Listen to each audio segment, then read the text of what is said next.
So I made a video yesterday about how I got my car. I don't want to call it my car manifestation because I didn't use any special technique to get it.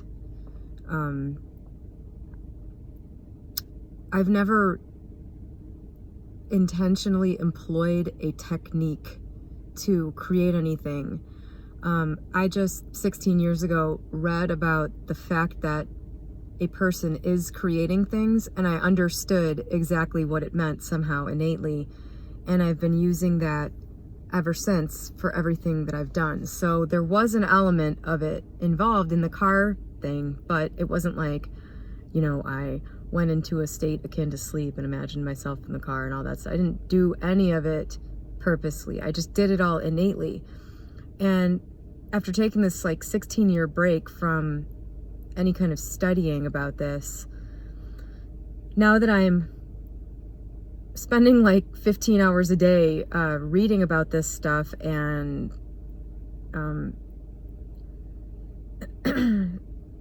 thinking back over everything I've done, I've been trying to reverse engineer how I did things so that I can hopefully replicate it from here on out with whatever else I ever want again. And I believe that there is a formula, and the trick is executing the formula. It's not understanding it. It's controlling your mind to the point where you can do it. And for me with the car, it happened so naturally and easily that I've been really studying in my mind the way this thing with the car went down, because I'm pretty convinced, and even more so now after reading the section on pure intention in Reality Transurfing yesterday, I'm even more convinced that I executed this perfectly without meaning to. So first of all, I want to talk about the car and how I feel about it, because this is important. First of all, I love this car. It has sort of a sentimental attachment to childhood for me, because my father drove the 80s version of this car. And I just have fond memories of that. And then they did a reboot of that car in the 21st century. And so there was that kind of thing there. When I saw that it existed, I automatically wanted it. I'm like, I belong in that car, and it's also just perfect for me. I'm really short, and I can actually see over the dashboard in this car. It's like a little two-seater, and it's kind of sporty, but not too flashy. It's really cute and small, and you never see this car on the road. You never see it. If I see another one, I honk at it. It's that rare to see one. I don't know why. It's from a large, well-known auto manufacturer, but you just never see one. And so to me, this is the outer representation of my personality. This car is me personified. I just belong in this car. And when I drove up in it, after I got the first one I had, my ex was like, that car's you. This is you belong in this car. So anyway, that's how I feel about this car. But the way I feel about the car category in general in my life is I don't really care. I love that I have this car and that I have exactly what I want, but if I had to get a different car, it would have been no sweat for me. While it's kind of part of my identity in the way I just described, it's not something that is inflating some broken part of me. I don't use it to flash around how much money I have. It's just for me. I wanted it, I feel for the right reasons. I feel all the reasons I just described are kind of pure reasons to want. I just wanted it to enjoy myself. It's kind of an expression of who I am in a way, in a good way. And that's how I feel about the car and my attitude towards the car I'm driving in general. I feel like it's an extremely healthy attitude to have towards something. And believe me when I say I don't have this towards everything in my life. This is just one sort of little miracle way where I'm oriented exactly right to have created this. So in 2013, I got my first ever newish car. It was a 2011 version of this car, and I loved it. I was the second owner, but it only had like 13,000 miles on it, and it wasn't the color I wanted, and it didn't have a lot of bells and whistles or anything, but I loved it. And drove it around for about 3 years, just loving every minute of it. And my office is right across the street from a dealership for this make of car. And so when I would take my car in to get it serviced, I would see newer versions of my car in colors that I liked better. And they tried to kind of upsell me on one once, so I got to sit in it and look around, and it had like a backup camera, which my car didn't have, and some other stuff like they started having leather accents and a better rim package, and just there was a cooler version available. And so like the seed got planted. I thought, man, I really love this car. I would love to have this better version, but I can't really justify that right now. But the seed's there. I'll get it someday. That was kind of what I thought. Like, when I'm done with this car, I'll get a newer version. Well, they then decided to discontinue the car. And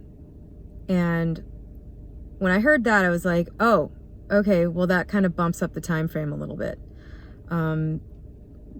That kind of sucks. But I wasn't worried about it. I was like, okay, I mean, within my time frame of buying a new car, I'll still be able to get one of these. I'd really like to have a new one, but that's, you know, if I have to get a used one, okay. You know, I was very chill about the whole thing. I just was like, hey, and if I never get one, I never get one. Which I only entertained that possibility briefly, you know. And I just said, oh, well, there are other cars, whatever. Probably never thought of it again. That the possibility I wouldn't get it was even in existence. So I also wanted to get a car loan on my credit report because I didn't have any installment loans. So there were some timing issues with this. If everything had been perfect, when I heard that the car was discontinued, I would have just gone and bought one right away. But I had some personal timing things, and it just didn't feel like the right time.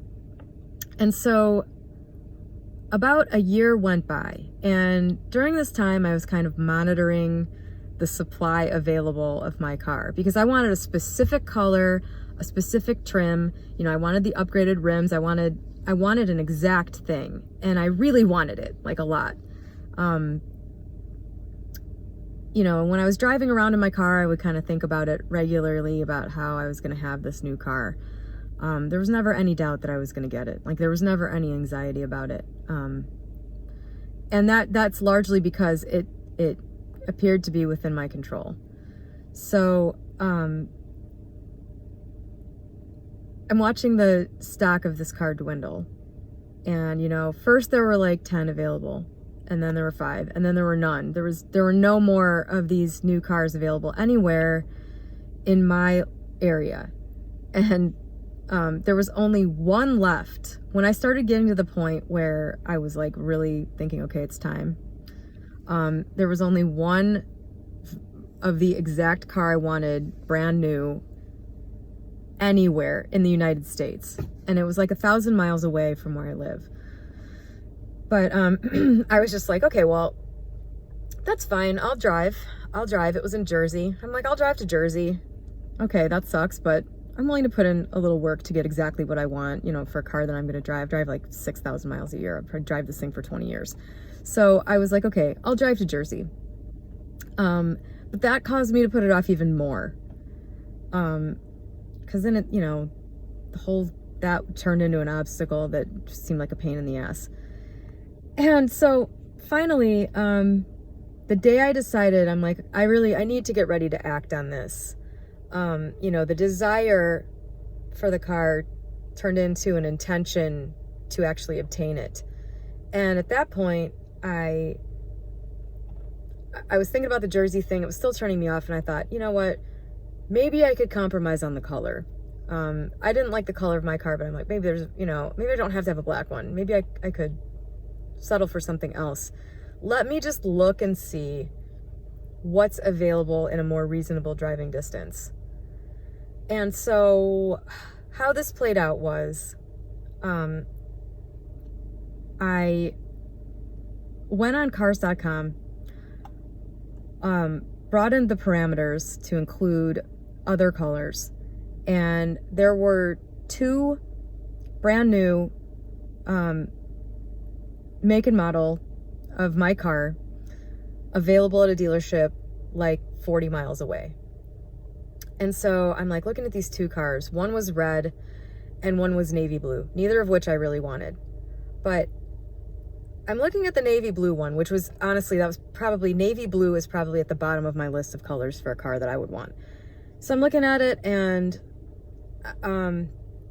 I was like, that looks really dark to be navy blue. So I went on the website for the manufacturer, and I was looking at the navy blue version. I'm like, that's blue, and this car looks black. That is a black car.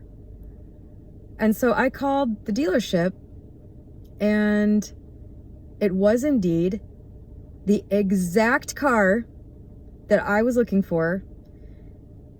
All the bells and whistles, everything I wanted, it was exactly what I wanted.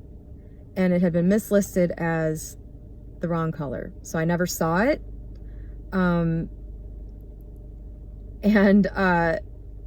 It was just sitting on the lot. It hadn't been test driven at all. The battery was dead. It needed an oil change. It'd been sitting on the lot for 3 years, waiting for me. So I went home, I got my title, I drove directly to the dealership, and I bought the car. And here is this all took place over a matter of like 3 hours. From the moment I said, I'm ready to act on this, to the moment I was sitting in the car 45 miles away from where I live. Couldn't have been more than a half a day. And it was it was an even better setup too. I didn't take advantage of this, but since the car was older, like it was a 2015 model and this was 2017, it had just been sold to the used car department of the dealership since it was too old to be considered a new car anymore. I knew I was screwed because I had kind of freaked out and told the guy selling me the car how much I'd been looking for it. And I kind of threw all my cards on the table instantly. So I wasn't planning to go there and try to haggle, because I knew that he had the upper hand there. So I just went and bought it. It's not a very expensive car, but if I had wanted to, I could have even gotten a better deal out of this by negotiating the price, since it was now a used car. It was valued in the Kelley Blue Book by like $5,000 less than what I paid for it. So if I had wanted to do that, I could have even gotten it for, I could have even gotten a little $5,000 payout that day. But yeah, so everything worked out perfectly. And I really feel like this example for me, and I'm going through my own emotions about it, but the orientation to the desire and to the attaining of the desire was almost perfect. Because this car existed in New Jersey, I knew it was out there. For all I know, that car I never called to verify that it was there. It may not have been. The circumstances in this case created the perfect mentality that allowed this scene to play out, this final scene where I get what I want in this kind of miraculous way, that it's mislisted, it's just been sitting there waiting for me, it was the mentality, it was a strong, I wanted it strongly, but I didn't really care if I got it. And I think that is and I wasn't trying to use it for a purpose that it shouldn't be used for. Like, it wasn't to prop up my identity or my self-esteem. It wasn't to try to impress somebody. And, you know, I didn't have this idea that if I got the perfect car, then I would understand the meaning to life, or it would shield me from, you know, I just wanted the car because I loved it and I wanted to drive it. That was it. And I believed wholeheartedly that I could get it, without a shadow of a doubt. But I knew that if for some reason I couldn't, that it would be totally fine, and there are other cars out there. You know, this, I think, is the formula. And I think it's why so many people don't get what they're trying to get, that's so important to them. Nothing is that important. It's true. Nothing's that important. Your specific person is not that important. Your job achievement is not that important. Whether or not you have a lot of money is not that important. Nothing is. Whether or not a sick person gets healed isn't even that important. And I think that this is why people don't get what they're trying to get. There's this thing wrapped into achieving the desire that is improper, and part of you knows that. And so you go to try to create it, and there's all this resistance. There's this feeling of fear, because you know somehow in there, you know that getting this thing is not going to do what you think it's going to do for you.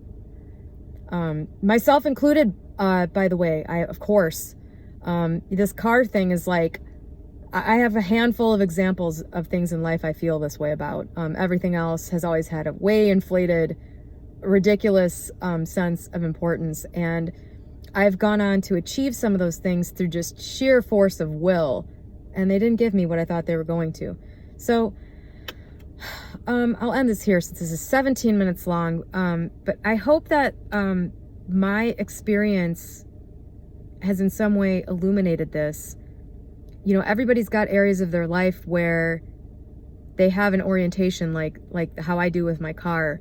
And I think if you look at that, you can see how you've easily created, things have probably happened so easily that it didn't even occur to you that divine intelligence was involved.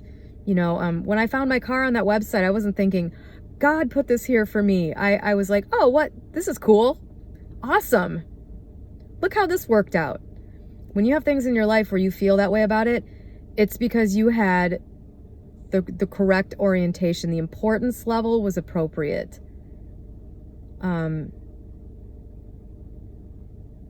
I'll stop this here.